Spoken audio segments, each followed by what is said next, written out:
My name is Virajitha Singh, and I'm the Chief Diversity and Inclusion Officer at the Minneapolis Institute of Art. And I'm delighted to welcome you all here today.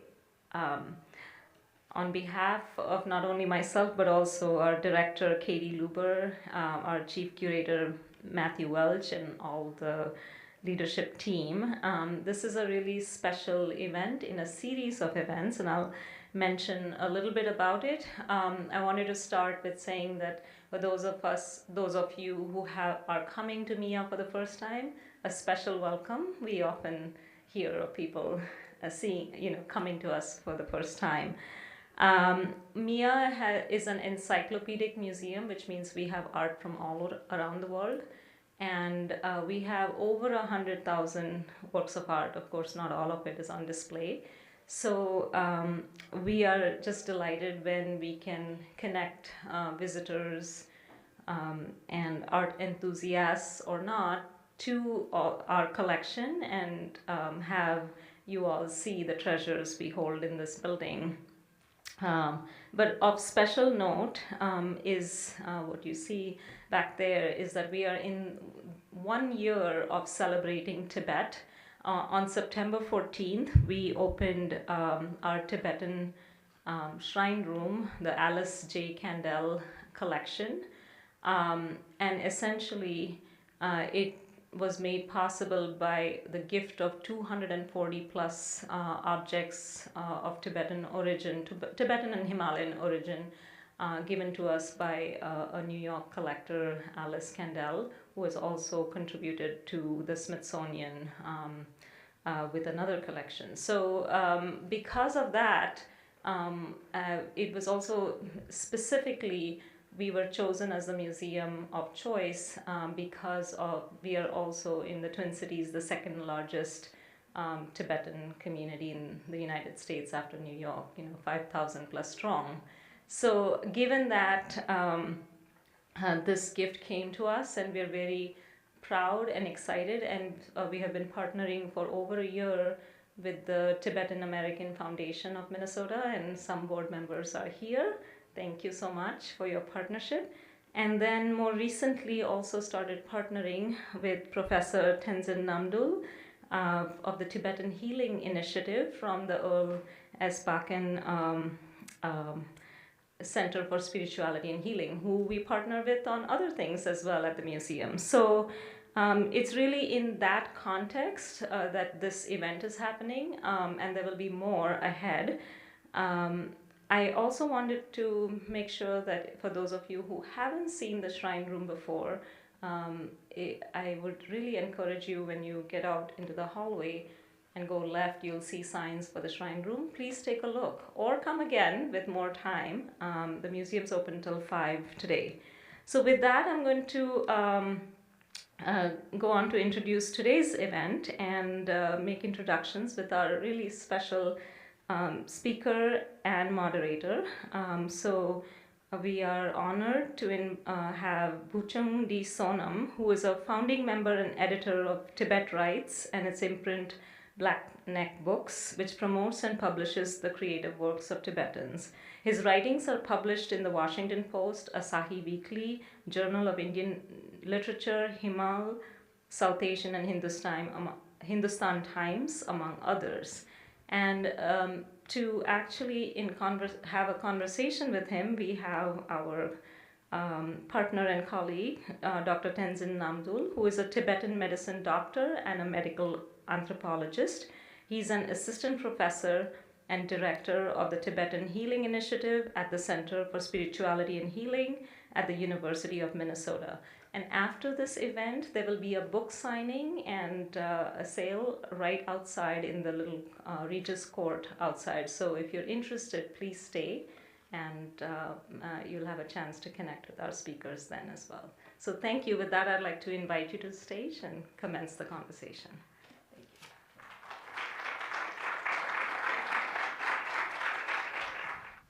Thank you. Thank you so much, Virajitha.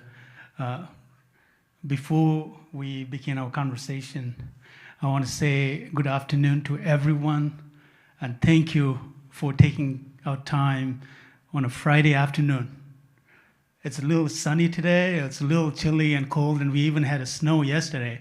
So today is kind of a respite day for Minnesotan. And so I'm glad that you all choose to come here, join us, and engage in conversation with Bhuchung Sonam. And also, I really want to thank Virajita and your team, and Anna and Scotty and others. I know you guys by face. I didn't catch your name, but really for opening Mia's door to local Tibetan community and everyone who wanted to know more about Tibetan culture, Tibetan community, and kind of incorporate what you, Mia, and Tibetan community is providing to the Minnesotan community and beyond. So really want to thank you that taking this opportunity today. The other thing is, welcome Bhuchung. Thank you so much for coming here, because we all know writers usually lead a quite silo life. They just want to be by themselves. They have their own world, and they create stories kind of almost taking it in from our society, our community, norms and values and beliefs and practices. Very seldom do they come out and engage with wider community. And for us to have someone like Bhuchung to come here and giving us an opportunity to pick into his world, his writing, we all should be very grateful. I'm very grateful. I think last time we met was in 2014 at Emory University. We were just talking about it, and we didn't have much chance to converse at that time. So again, thank you for taking time to come over here. How about if we begin? I have a ton of questions here that I put together. In fact, Bhuchung, yesterday when we were talking, he said, okay, let's just have a conversation, and then extend our conversation with people who will come and join us. So that's the format we are having. And then you guys might have been handed a flashcard.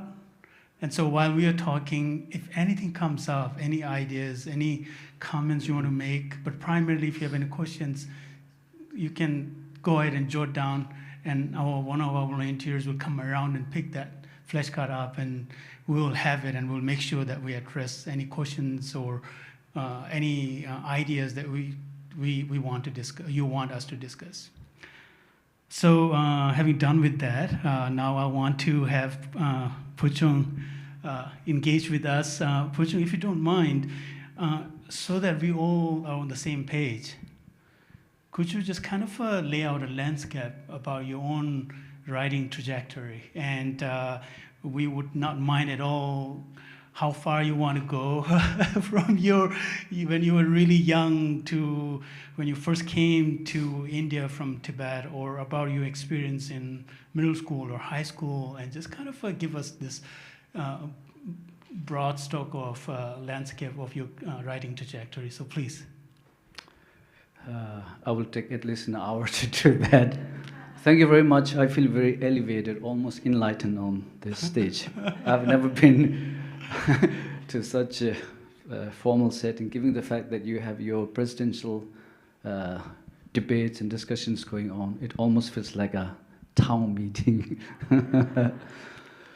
Well, thank you very much for having me.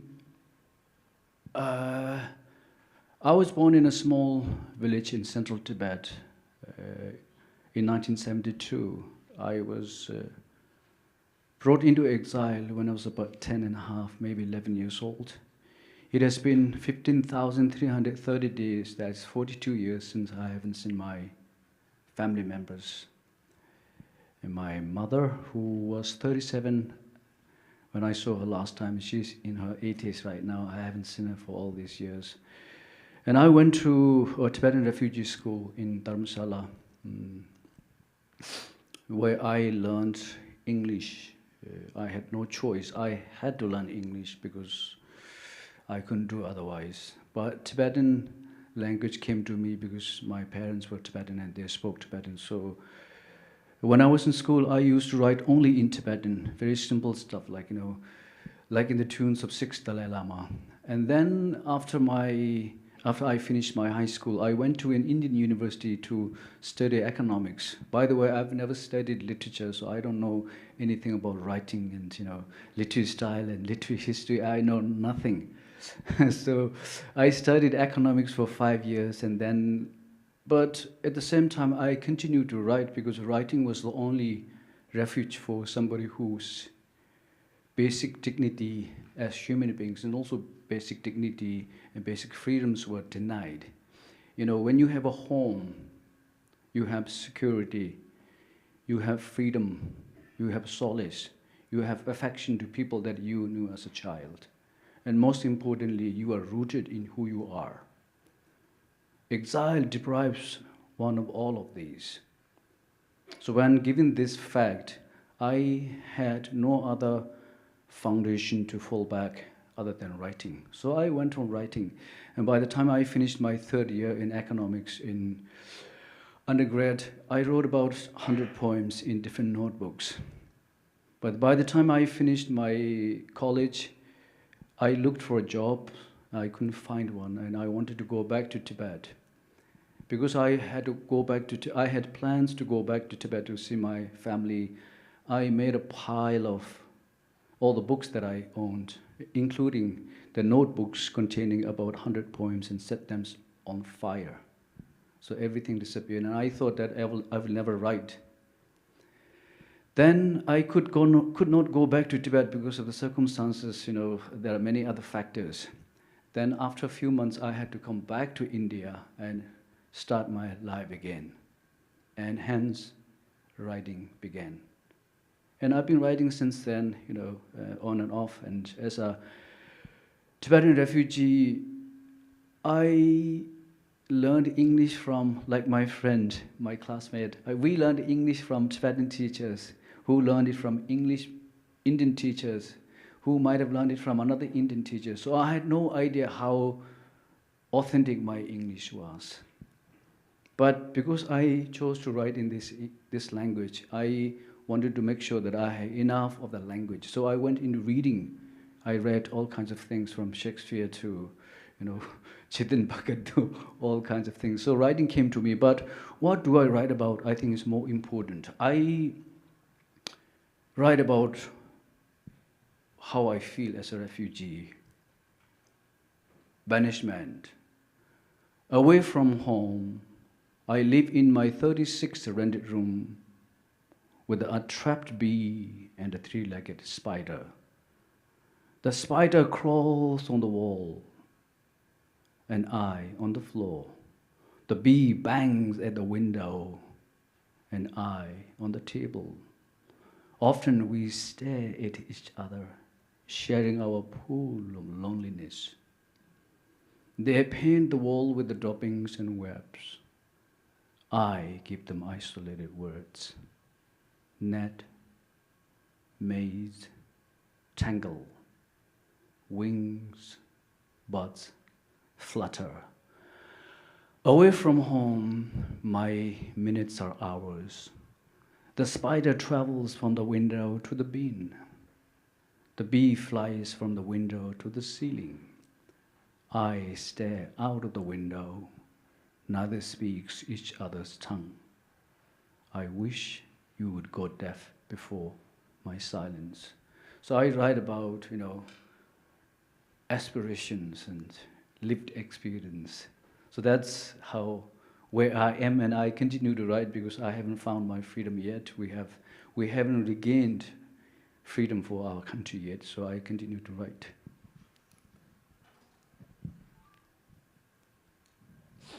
Wow, thank you.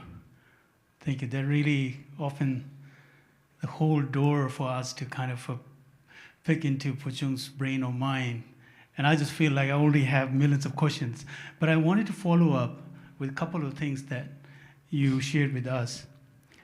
And of course, we all want to know more about some of the books that you have written and translated and published in recent years. I think you shared with us earlier that writing came to me. And I think in so many ways, people create their own stories. And quite often, they don't seem to be their own narrator, so they kind of get influenced by the external pressures or conditions that get tangled into.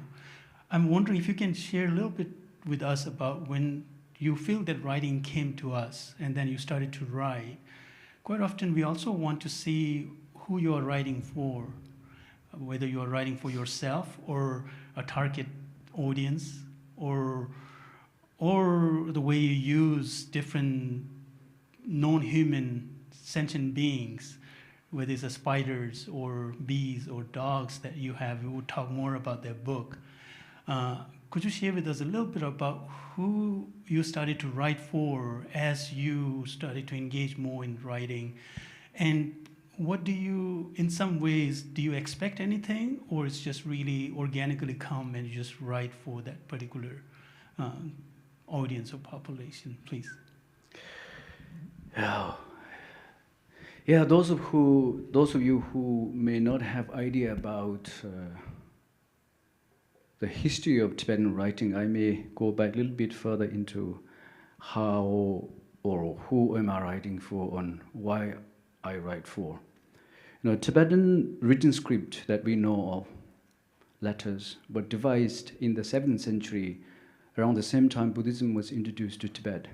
So for the last 1300 years, Tibetan literature has primarily been Buddhist canons. We have had hundreds of thousands probably of Buddhist canons which deal with the mind and enlightenment and aspirations and things that have to do with the elevating human suffering, which is a different kind of level. Now that continued from 7th century till about 1959 when we lost our country.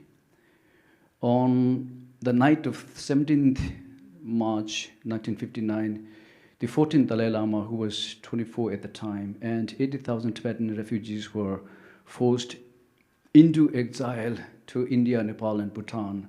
And we fundamentally had to relook at ourselves as how we write. Buddhism, however rich and diverse and vast knowledge was, we came to the realization that it wasn't really telling my story, our story as people whose land was occupied, whose very fundamental freedom were denied. Under such circumstances, how do we look at ourselves? How do we tell our stories? So we started writing a different kind of stories. And beginning at this was what was later came to be known as the testimonial literature. And first one was My Land and My People by the 14th Dalai Lama. He wrote this in 1959, I think, immediately after he came into exile. And we continue to tell our stories in a different way. And of course, it continued in the last 65 years. And then we had our immediate second generation of Tibetan writers. And then came people like us who were born in Tibet and came into exile in the 1980s and 90s and all the way to up till 2008. So this is the trajectory of Tibetan literature, literary evolution in the last 1300 years. Now, where are we now? By and large, many of us write in English and also in Tibetan. And I write primarily for myself. I have a lot of pain. I have a lot of suffering. I have a lot of longing and loneliness and emptiness within myself. As I said, I haven't seen my family for last 42 years. And this is my individual suffering. And if you pile on top of this, our collective suffering, the fact that 90% of Tibetan civilization, including monasteries and cultural institutions, was destroyed. Reportedly, 1.2 million Tibetans died since 1959. And 2.5 million Tibetan nomads who have been living a life of mobile civilization for 9,000 years, they are forced to settle in permanent Chinese colonial-style camps. In the last many years, China has also been setting up colonial-style boarding schools where Tibetan children as young as 4 to 16 were corralled, where they are denied opportunity to learn the language and culture and way of life. So if you stack all of these, then it becomes too much for ordinary people to suffer. But I, as a refugee, I don't have the luxury to say, oh, I'm defeated. I go back to smoking marijuana or drinking. I can't do that. I don't have that luxury. So what I try to do is to channel all of these anger, hatred, jealousy, and frustration, and hope and aspiration into something that is more enduring, something that is more creative. And that's why I write. And it also, in the process, helps me to remain rooted in who I am and reduce my pain of, suffering of being an exile in many ways. So that's what I do. And who do I write for? If it's a non-fiction, then I know. For example, last year I was asked to write an essay, a short op-ed for the Washington Post, for example. I know the audience, primarily American. So if that is the case, then I know exactly what I want to write, who I write for, and what to write. But if it's a poetry, for example, or short stories, then I write as I feel. I write as I think. I write as I witness things, and I write as I experience.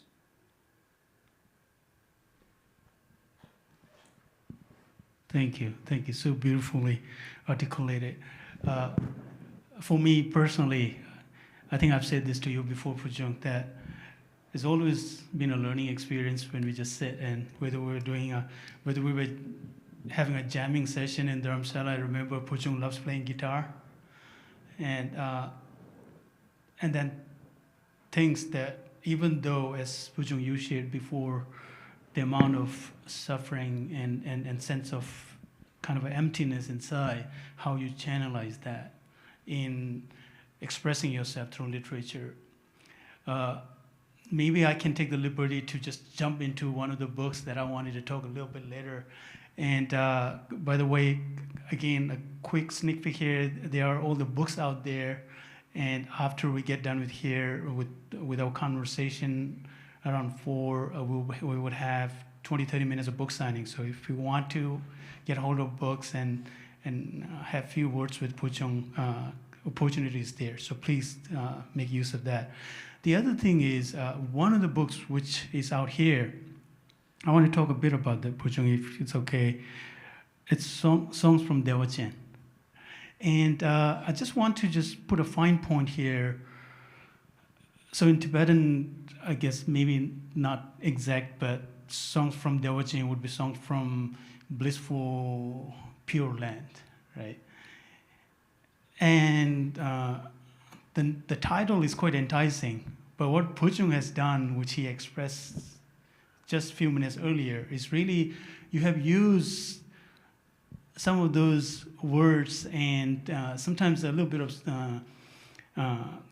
satirical and revulsive, and there's a little bit of fiesty anger in there. And when you were referencing your own self and yourself as a displaced self, and how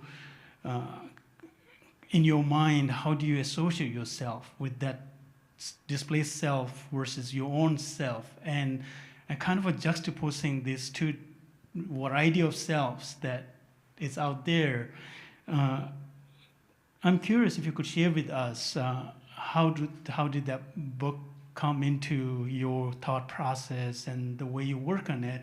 Also, just kind of as I was mentioning earlier about use of different non-human sentient beings, you have dog's picture on your book. And so could you just kind of enlighten us a little bit about this whole component?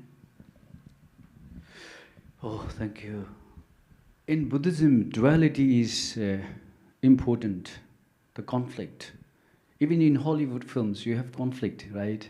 Without conflict, it doesn't work. You have to have a conflict.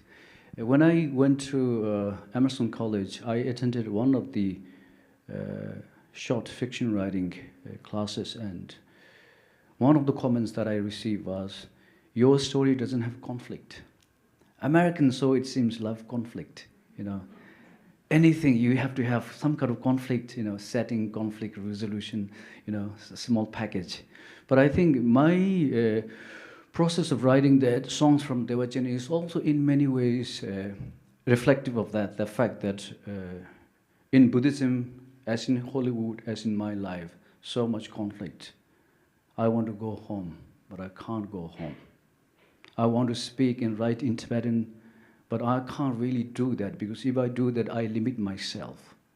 I want my stories to be heard by as many people as possible. The fact that I chose to write in English is because I want to do that.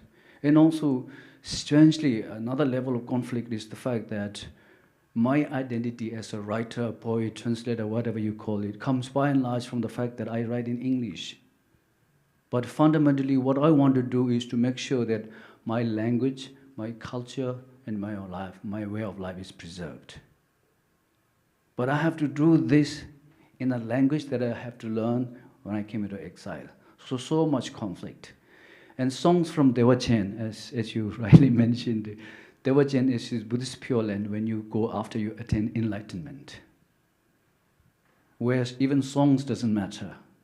So I got songs from Dewa Chen. But I write is more social satire. If for an artist, finding ways to say things that you have to say in a way that you can't really say directly. You have to have angles. If you want to hit someone, you bang the ball there and hit her. So it's kind of that. So I wanted that book to be a vehicle to say things I can't really say directly as a person. So I chose dog as the medium. There are 40 plus poems in that, and each of the poem is written either from a perspective of a dog, or a dog is a character, or a dog tells a story. Dukmu died, vomiting worms from her mouth slightly agape, like a half-opened book. For the last 3 days she lay in her kennel, her eyes half lucid. Splotches of blood speckled the bedding made from retired bedsheet. The vet who came to check on her said, "It's old age," and left. Drukmu's body turned slowly cold like a spade on a winter's day. We buried her in the forest and piled 3 white stones on her grave and planted 5 white roses around her permanent refuge. Drukmu was 25. She lived a good life. After lunch, I sat on a reclining chair reading The Unbearable Likeness of Being, and then dozed off at page 5. Drukmu appeared in my dreams, shouting, "Don't live too long, it's not worth." I opened my eyes and went back to reading Gundera. So, talking about life and death, but in a different way. So that's how I wanted. There are a lot of, as you said, satire, anger, frustration. But banging chest, again, as I said earlier, doesn't really help. I wanted to make sure that instead of banging my chest in frustration, I wanted to create a work of art so that it benefits me, and also in the process. Willem Pessoa, Fernando Pessoa, if you know, is a wonderful writer. He said, "However terrible my writing is, I write because I hope that someone somewhere who is less unfortunate may find some solace in my writing." So this is what I hope as well from the fact that I write. Well, thank you. I quickly want to follow up on one thing that you mentioned while sharing about your book, about songs from Dewa Chen. You alluded to this kind of a deep desire to wanting to write in Tibetan. But there's a certain level of pushback, and you then choose to write in kind of a more standard language, which is the English. And we do see that in other subcultural community, or even in nations like in most part of Africa, where they want to write in their local language or native language, but again, the same kind of conflict or the dilemma that they face. I'm just wondering, Bhuchung, if you can share with us, why that desire was there, if that you want to write in Tibetan, and you're still doing lots of work translating both from Tibetan to English and vice versa in showcasing or exposing Tibetan literature for Tibetans and beyond. Could you share with us a little bit about why the desire was there to that you really want to write in Tibetan? What could be something that you might be missing if you don't write in Tibetan? I think desire to write in Tibetan is desire to be myself. Now, if I want to be who I am, in my own wisdom, in my own silence, I want to speak Tibetan, write Tibetan, think Tibetan. But I can't do that. I don't have that luxury. If you are an American who live in a free country such as yours, with a great power, material strength and richness and everything, you have freedom to choose and say, this is what I want to do and these are what I don't want to do. And you have the luxury to do that. How wonderful. That's everybody's aspiration, to be yourself. And for me to be able to write, to be able to speak in Tibetan is what I deeply aspire. And perhaps only when we have a country of our own, only when we have a free Tibet, maybe I can do that. But until then, I do not really have choice. Because as I said earlier, I wanted to write. And I do not ultimately want to be forgotten. And in the process, I don't want Tibet to be forgotten. But I can't really speak for 6 million or 7 million Tibetans. I have to do it from myself. The stories that I write, the poems that I write, has to come from myself, based on my own lived experience, based on how I feel and how I think. That, I think, is important. So to be deeply wanting to write in Tibetan is to be deeply wanting to be who I am within myself. And when I went to Indian University, there were only 6 Tibetans, 25,000 Indians. And all of a sudden I was bombarded by, until then, as I said earlier, I was writing only in Tibetan. Then all of a sudden I realized that if I continue to write in Tibetan, how will I be able to tell my story to a larger audience?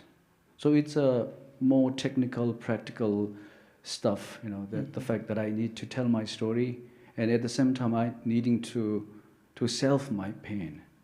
So it's a writing serves many different purposes, of course. Absolutely, yeah. I mean, this is really a good time to segue into this other book, which Bhuchung you have translated, and I want to talk about that. But before I go into that, please, I want to again remind you and encourage you to write anything. If any questions or any doubts or anything any ideas that spring up, please write it down in your flashcard. A little bit later, we would have one of our volunteers or 2 of them walk around, and please, you can hand over your questions to any one of them, and we will address that. So this other book, which really, I feel bad that I haven't been able to take a read of that book, because this book called Burning the Sun's Braids, which you have translated, and it's actually a collection of poems from writers, Tibetan writers who are inside Tibet. And we all know and please, Bhuchung, you should correct me if I'm saying anything wrong. I'm not really in too much in that world. But when someone writes, the writer gets some level of freedom and space.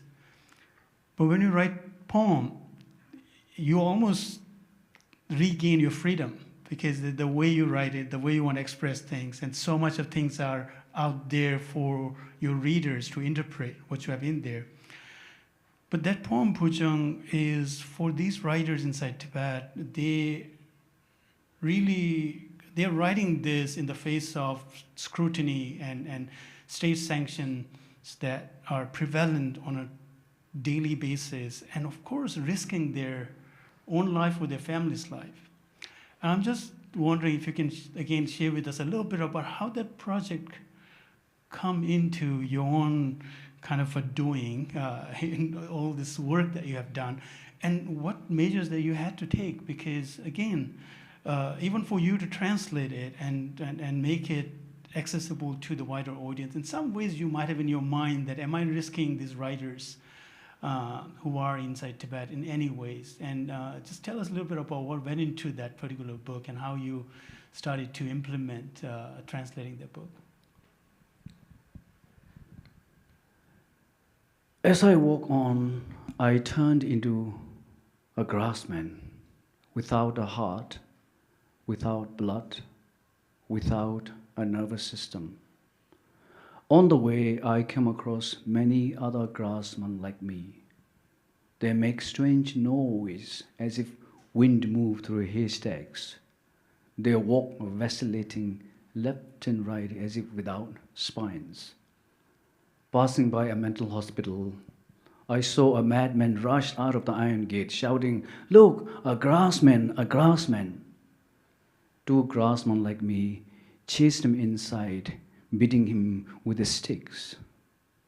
I'm happy not being turned into a madman, just as the madman is happy not being turned into a grassman. Now, this was written by a Tibetan poet who was born under Chinese occupation, lived under Chinese occupation, and died under Chinese occupation.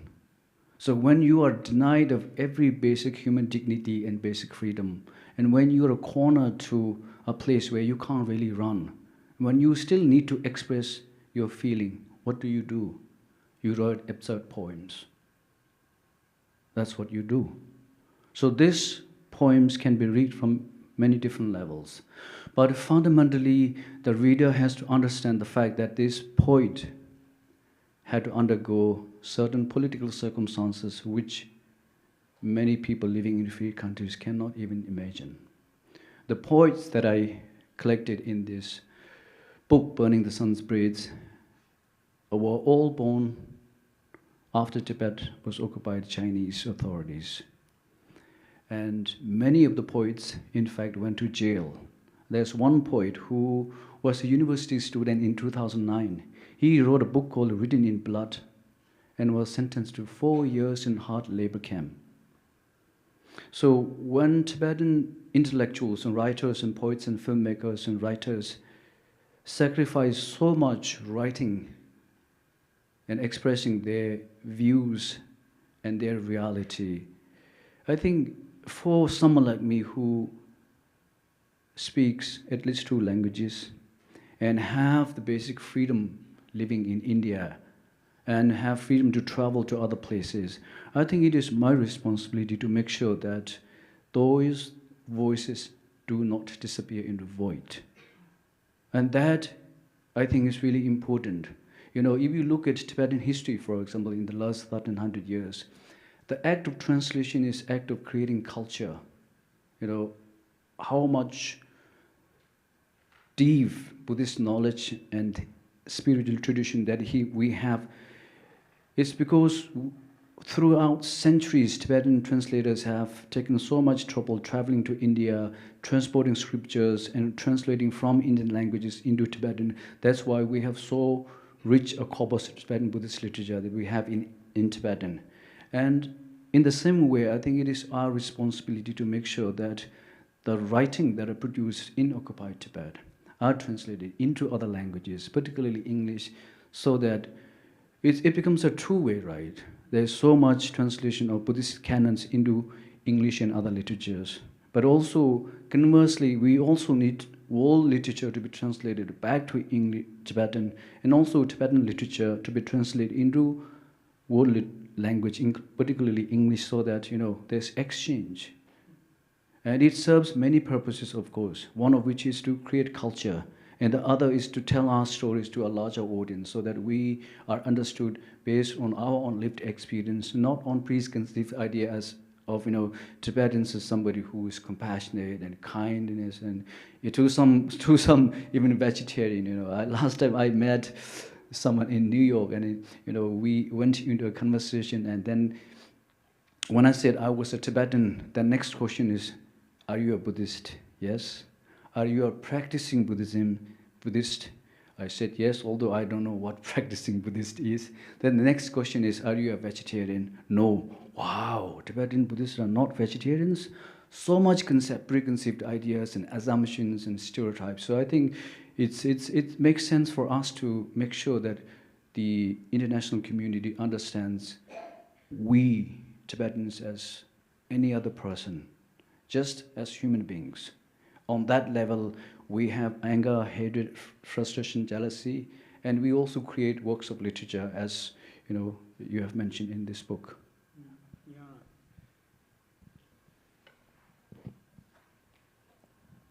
Thank you.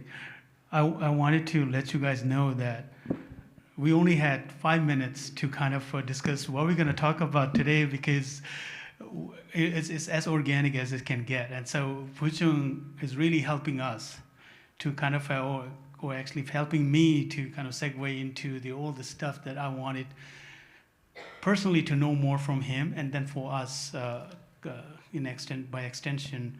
I have 2 more questions, and then we'll start fielding questions that you guys might have submitted to one of our volunteers. And if we have any questions, Shane, do we have any questions so far? Not yet, okay. Oh, we have 1, 2. Shane, if you don't mind, could you please walk around, and anyone who have questions, please just, you can just raise your hand. Or maybe they can ask. Maybe it's better. You can certainly do that. I wanted to make sure that we use. You can just ask later. I think it's better. Maybe. So how about I'll ask 2 more questions and then we'll open it up. But also if we want to make sure we make best use of our time. And so sometimes when we have people getting up and asking questions, it takes a bit of time here and there.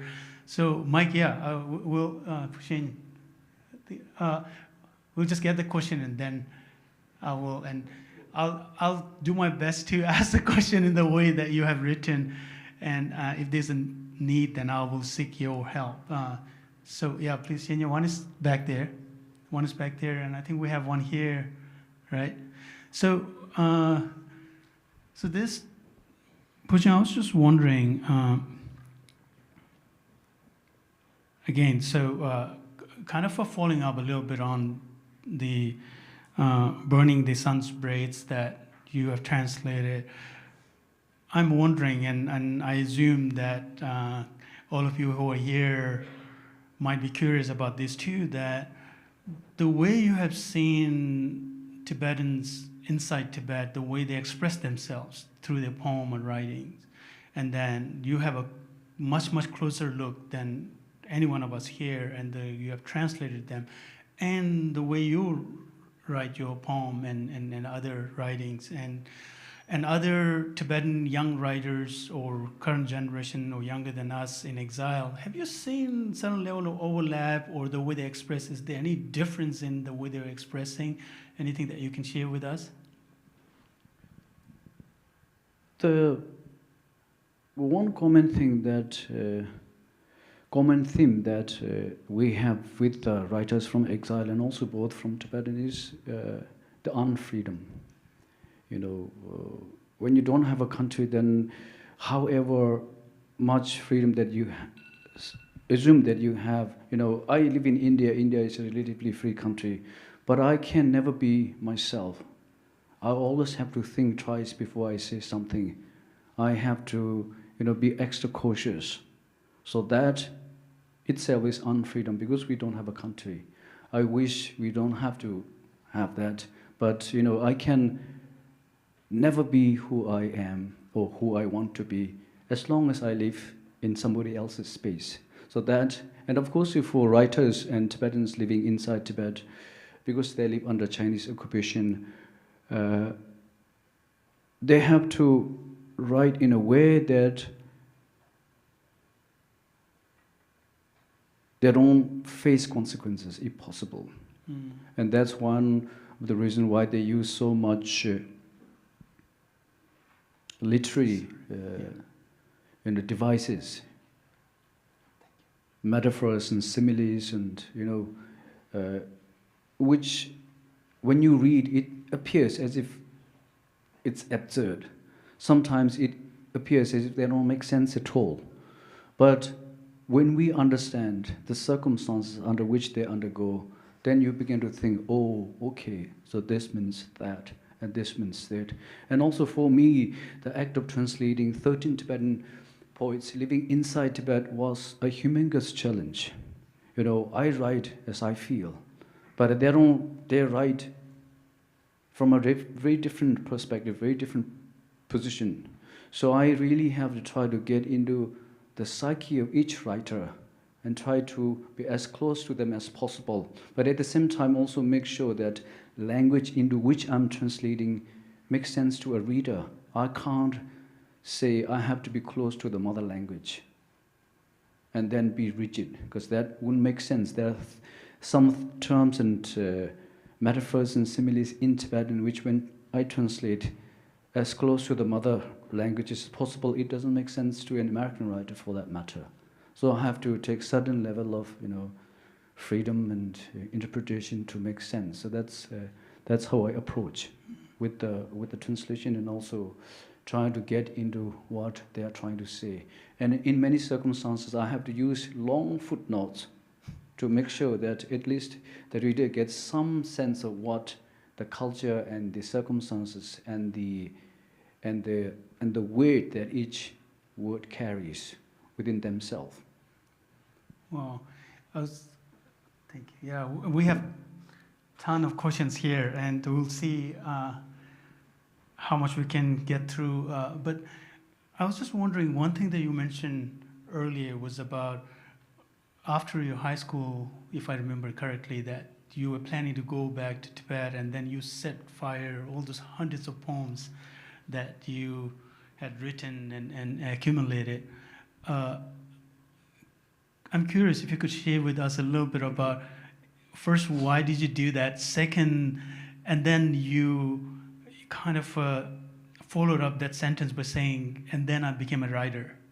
And just setting the fire to all your poems and not being able to go back home, and then having to come back and starting all over again.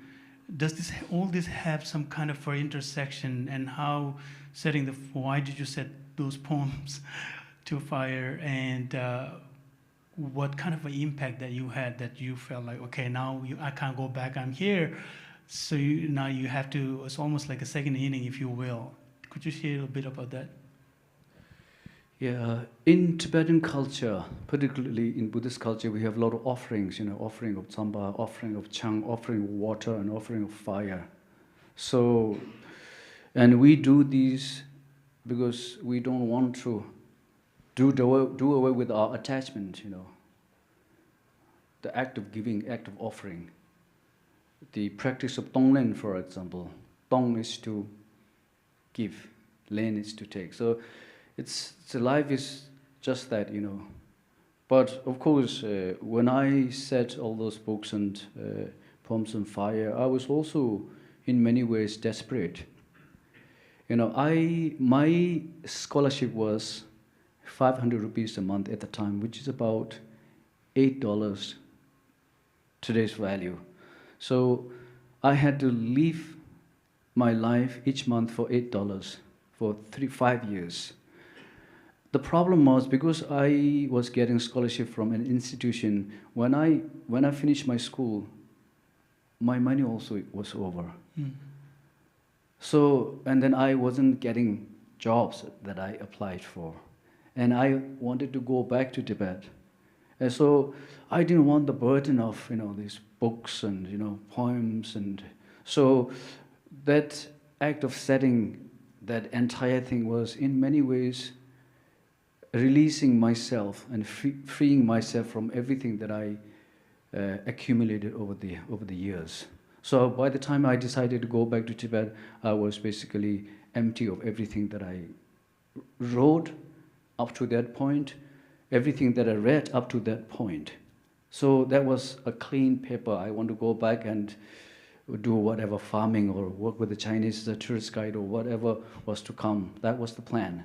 But of course, I couldn't go back to Tibet, as I said. So I came back, and then exile knocks at your door again. And what do you do when There's nothing else to do. And I says, I didn't want to be a drunk. I didn't want to go back and do drugs. I wanted to make sense of who I was and who I am. I wanted to be useful, however terrible the circumstances was. And only viable thing at that time was to write. And I started writing again, and here I am today speaking to you.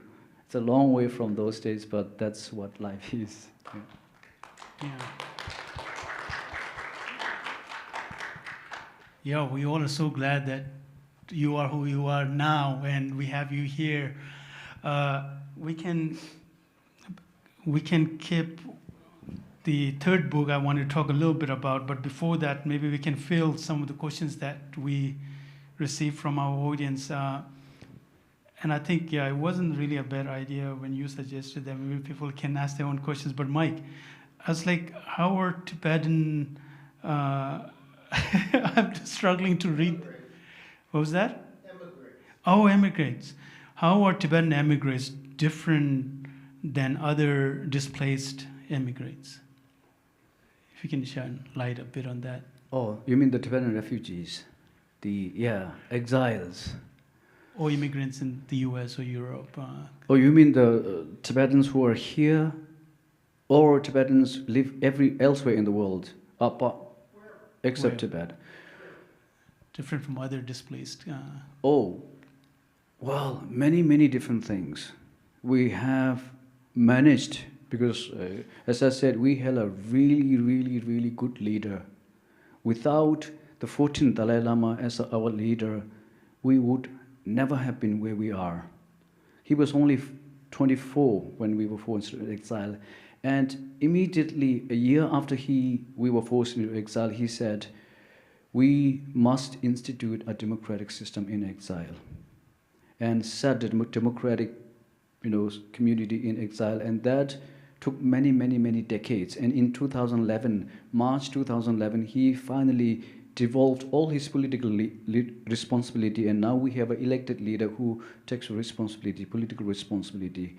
And also we were, with the help of Indian government, we were able to set up Tibetan schools where I went to learn my English and Tibetan and Buddhist culture and Tibetan culture and a lot of other things, music, cooking, everything. So that's what we did. And we were also able to set up cultural institutions, Tibetan Institute of Performing Arts, Central for Higher Tibetan Studies College, Dalai Lama College, Sara College, Nuvalinga Institute. So all of these different institutions, and of course then monasteries. After we came into exile, we set up over 260 monasteries in India, Nepal, and Bhutan. So all of these cultural institutions and viable democratic government in exile made us into a really cohesive community that we are. There are Tibetans, I think hundreds of thousands of Tibetans living here in the United States. And although they are really far from India where the Tibetan government in exile is, they are still keep in touch with the Tibetan government by making voluntary contribution in terms of annual voluntary contribution, and also whatever decision that exile government makes from Dharamsala impacts all of us wherever. Tibetans are now scattered, I think, over 30 different countries. So I think despite such a small population are scattered over so many different countries, we still are a cohesive community. And Tibetan election, imagine, barely 200,000 Tibetans living across 30 different countries. We vote every 5 years for elected democratic leadership and also Tibetan parliament in all these 30 different countries with the tiny little money. So I think the fact that we are cohesive as a community, I think in many ways, and also the fact that we have such a wonderful, great visionary leader, I think these, as far as I see, makes us slightly different from, we may not have rich millionaire Tibetans. We haven't made it to US Senate and Congress yet, but I hope one day we will. Thank you, Bhuchung. This is Another question, Bhuchung, it is, what is your advice to young Tibetans on finding purpose, and how can the youth use their purpose to help the Tibetan cause? Oh, I'm becoming like a career counselor. I think, see, if you are a young Tibetan growing up here in US, you have a lot of confusions and contradictions and, issues with the identity and culture. And, if you don't speak Tibetan language, you still are Tibetan. You may not have daily access to Tibetan way of life. You are still Tibetan. So I think the fact that you are a Tibetan makes you very unique in your way. So I think it's important to be part of the community, to be active. If you are a student, join an SFT, Student for Free Tibet chapter. If you are in a university, start up something. Start up Tibetan Youth Congress chapter or SFT chapter, or join the movement, be a part of it. I think it's really important to make sure that the larger struggle, political struggle remains. And if you look at throughout history, it is the grassroots people that things that we do at grassroots matters so much more than commands that comes from the top. So I think it's really important to get involved and be yourself. You may have confusions, you may have contradictions, sometimes you may be sidelined because you don't speak Tibetan or you may know the language and culture. But these are challenges that you'll have to negotiate, I think. Thank you. I want to go to this next question, and then I'll take the liberty to ask my question, and then if we get any live questions from the audience, as some of you have suggested, we can do that. But this one is a little related, therefore I'm taking this question. This person wanted to know if there's any concepts that exist in Tibetan culture and language that are difficult to express in English. And the person says there could be words that have no English equivalent or concepts that are challenging to describe.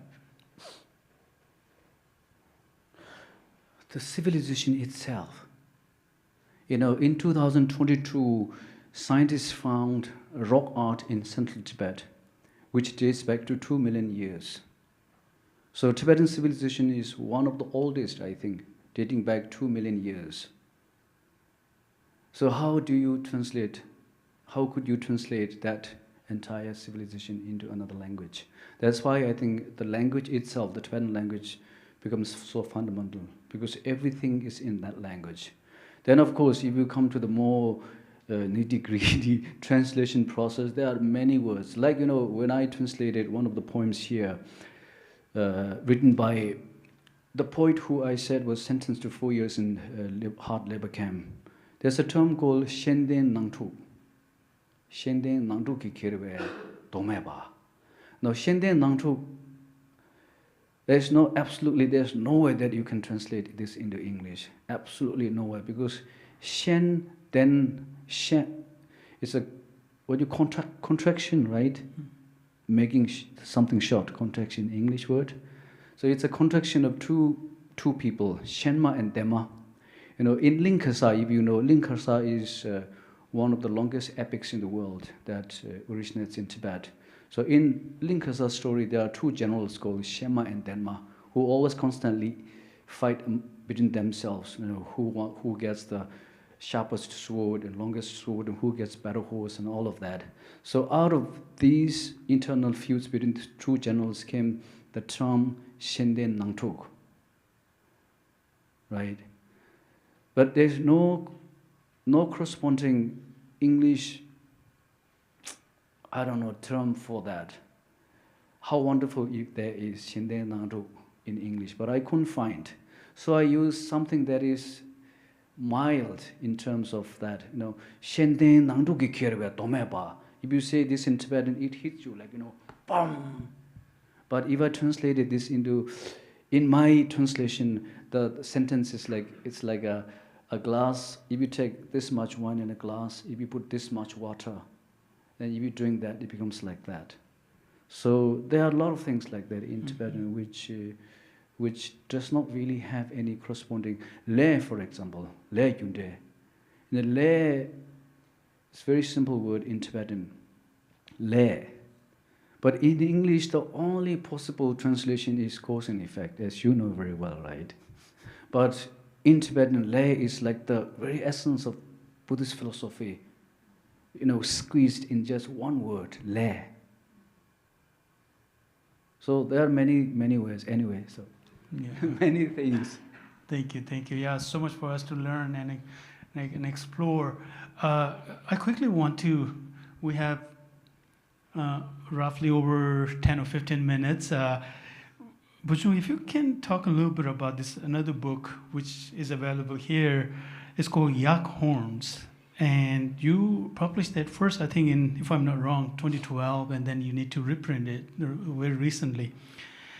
And in that book, you wrote about Tibetan contemporary arts and social fabrics, essentially reflecting the voice of young Tibetan generation. And I mean, we talked a lot about this whole other gamuts of things that's happening, not only you as an individual, but also in this collective space. I'm curious if you can share with us a little bit about what motivated you to write this particular book and to kind of, not only from your individual perspective, but also someone like me or others can read that, Tibetans or non-Tibetans, can somehow relate to what's happening out there. Could you talk a bit more about that, please?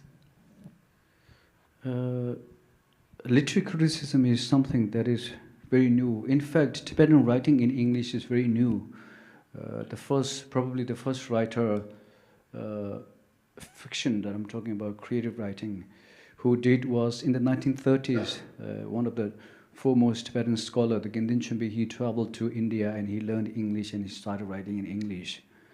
Then we again started writing in English only when we were forced into exile. So because writing itself is such a new thing, because we never had established Tibetan fiction for that matter in Tibetan. Much of Tibetan literature has to do with Buddhism and Buddhist philosophy. And then Tibetan film is also very new. We started making film only after we came into exile. And contemporary Tibetan painting is also very new. So I wanted to make sense of what the new and younger generation of Tibetans were drawing in terms of creative art. What are the films that young Tibetans are making? What are the books that young Tibetans write and young Tibetans living inside Tibet write? And how do we look at our society, the evolving political system and fortune? And how does the society has evolved over the time? So the act of writing this book is also act of trying to kind of discover new expressions, whether it's in films or in politics or in writing or even in music, for example. We never had rock and roll in Tibet. We now have Tibetan rock and roll. We have Tibetan rap, which is widely listened to and enjoyed by young Tibetans. So how the music has evolved over the time, both in occupied Tibet and also in exile. So I was trying to look at all of this and try to make sense of it. And also I wanted to counter the assumption and the stereotypes that outsiders have of Tibet. Often Tibetan and Tibet is looked by and large from Buddhist prism and Buddhist perspective, but that is very large part of who we are. But that is not entirely who we are. We have a lot of other things, music, painting, film, and a lot of other creative expressions. So I wanted to make sense of all of these, and that's what I did with that book. I was much younger then, less wrinkle, shorter hair, but. No, so Bhuchung, I think this another question I want to pick up. It's kind of related to that. The person asks, have you or would you written or write plays or screenplays? What was that? Sorry. Have you written or would like to write a screenplay? Screenplay, I helped filmmakers write screenplay, but I've never written entirely one of my own. A friend of mine made a short film based on one of my short stories, and I looked at the screenplay and how he has adapted a short story into a screenplay, which is quite a different art by itself. So I have never written a screenplay for myself, but I did help several Tibetan filmmakers write screenplays. Well, if I have time, I might. So whoever asked the question, you heard Bhuchung. And so let's take a couple of live questions, right? So I have you, and then I have Merkel afterwards, right? Oh, you asked that one. Oh, I see. Okay. So yeah, please connect afterwards. Connect afterwards, Merkel, and then Bhuchung is really either Bhuchung would have time, or he can definitely be someone who can assist or support your project. Do you want to go and so here you go. Don't have many people. I'm pretty loud, so I can speak loud too. Make sure everyone hears. Tashle again, everyone. Thank you so much for coming over. Bhuchungla and MIA, thank you so much for hosting this. I am super big fan now. I've never really came here before until that Tibetan display. So I also became a member, so I wanted to express my gratitude for that. So Bhuchungla, you said you were born in 1972. I'm born in 1975. I'm a product of Tibetan school as well. I came here in 1999. But guess what? I totally simmered myself in American culture. So I never really cared much about my culture. I thought, this is what am I supposed to do, right? Like look at the culture that is successful, which I thought mine was not. So I truly was not involved in Tibetan culture at all until COVID hit. That's when I realized that, we really have a big, rich culture here. So I started digging back and trying to connect with Tibetans and figure out how I can be involved in my own community and be able to contribute, right? So I don't have any, I'm not gonna say that I have done anything, but I have done something since 3 years ago. So my question is, I wanted to reach out I'm 49, right? I'm conflicted, right? So I myself, I'm not sure where our place is. I am totally Tibetan, I know, but part of it is Tibetan language doesn't have expression like we usually do in English, so I'm much more comfortable in English when speaking. So for next generation that's coming up, I was wondering what your thoughts are in the kids who wants to be a writer. What are your advice? Is writing a journey that they can undertake as a Tibetan and be successful and be able to have a sustainable lifestyle? So I was just curious about your thoughts on that. Thank you again. Confusion is good, I think. If you don't have confusion, then you will never have clarity. People who think they don't have confusion, maybe, they are shrouded in confusion so that they think confusion is clarity. I think so. The fact that you know that you have confusion, it makes you much more aware of what you want to do and what you want to be clear about. So I think it's really good. I am also very confused. Really, sometimes I look at myself and see, what is that I aspire for? Why am I here? What do I do?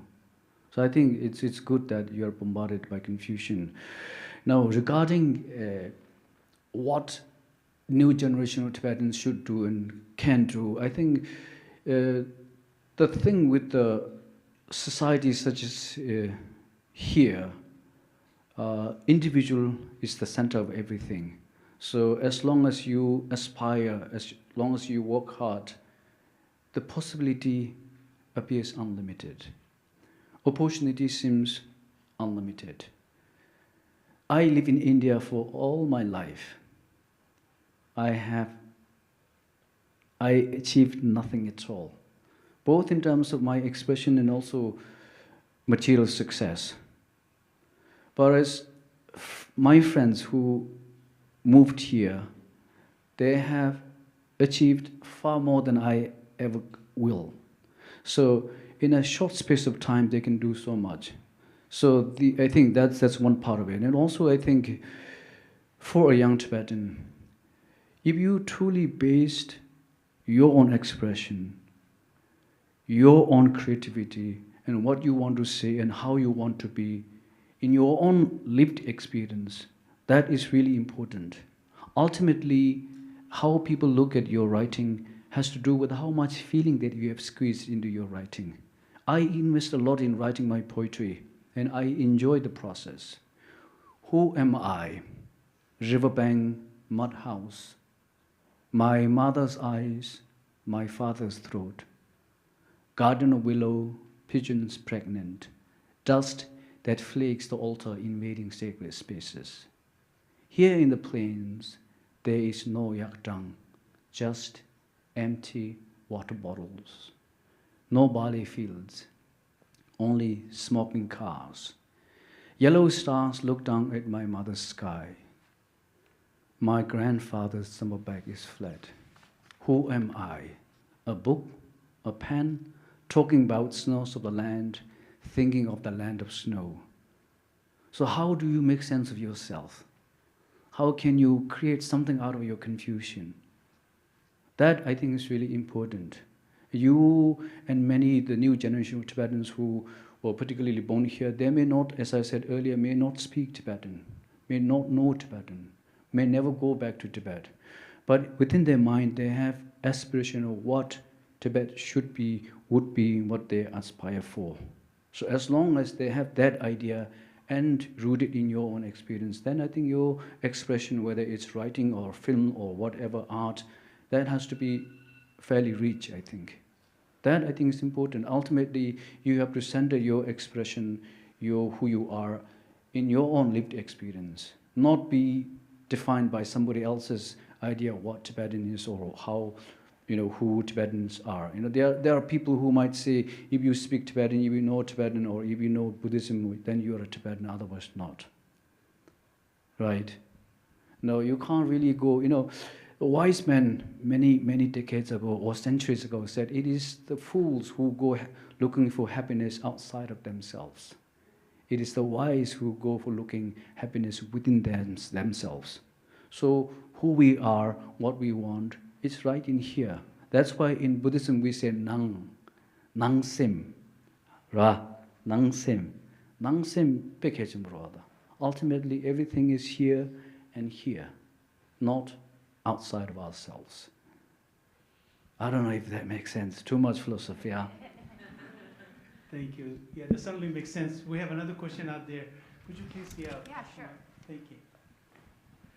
So we'll take one question and then we'll sum up with one another question. We'll see how we do with the time. So we have not that much time. Please. Hello. Oh. Hi. Hi. So, we read and we hear a lot about sort of exploitative tourism, right? So I guess my question to you is, if you're an American who wants to go and visit Tibet and learn about it and its culture in an authentic way, do you think that's even possible now? Or would you discourage Americans from even trying to do that because, whatever our experience might be there is not good, and it's, I don't know, it's like, propping up the oppressive Chinese government, blah, blah, blah. That's my question.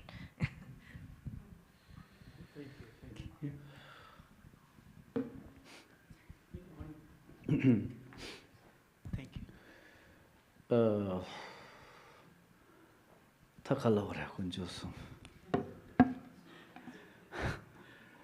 Yeah, I think it's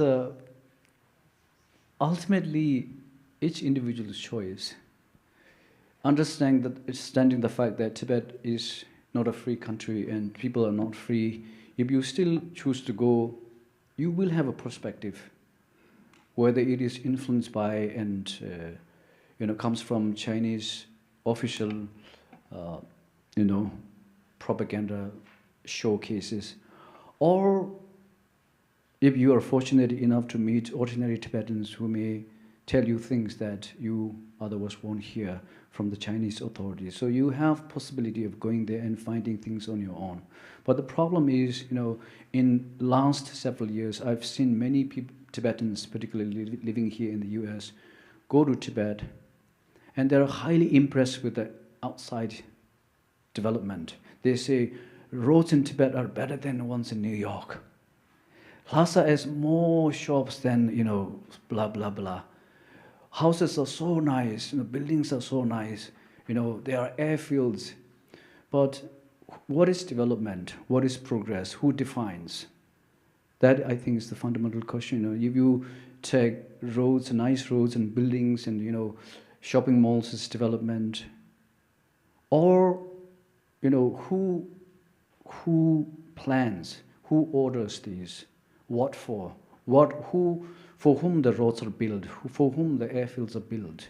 I think, you know, you really have to understand these things, and then, you know, but the problem is many people go there and get impressed by, you know, nice things, apparently nice things. So without understanding that vast majority of Tibetans do not subscribe or even benefit from all of these infrastructure. So I think is really important.